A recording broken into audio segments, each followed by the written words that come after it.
இன்றைக்கி வந்து நம்ம ஒரு பெஸ்ட்டு ஜெல்லி தான் கொண்டு வந்திருக்கோம். இந்த ஜெல்லியை வந்து நிறைய பேர் பார்த்துருக்கீங்களான்னு தெரியல.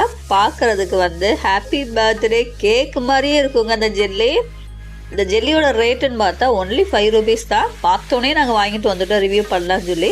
பாருங்கள், பார்க்கும்போது அந்த பர்த்டே கேக் எஃபெக்ட்லேயே அந்த ஜெல்லி வந்து இருக்குது. பார்த்ததுமே நமக்கு சாப்பிடும் போல் இருந்துச்சு. பக்கத்தில் ஒரு சின்னதாக ஒரு நைஃப் வேறு வச்சுருந்தாங்க. ஸோ கட் பண்ணியே பார்த்துடலான்னு சொல்லி பாப்பாவை கட் பண்ண சொன்னேன். 2 ஜெல்லி வச்சுருக்காங்க. ஒன்லி 5 rupees தான். மேலே ஸ்ப்ரிங்கிள்லாம் போட்டு கேக் மாதிரியே இருந்துச்சு. ஸோ இந்த கத்தியை பாருங்கள், பார்க்குறதுக்கு ரொம்ப அழகாக இருந்துச்சு.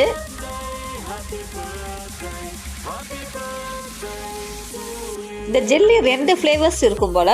வெளியே வந்து ரெட் கலரில் அது ஒரு ஃப்ளேவர், உள்ளே இருக்க ஒயிட் கலர் எல்லோ கலர் இருந்துச்சு, அது ஒரு ஃப்ளேவராக இருந்துச்சு. ஸோ வந்து கட் பண்ணி கொடுத்தா நான் பாப்பாவுக்கு அப்படியே போட்டினேன். ஸோ வந்து பார்க்கறதுக்கு நல்லா இருந்துச்சு. இது கிடைச்சா ட்ரை பண்ணுங்கள்.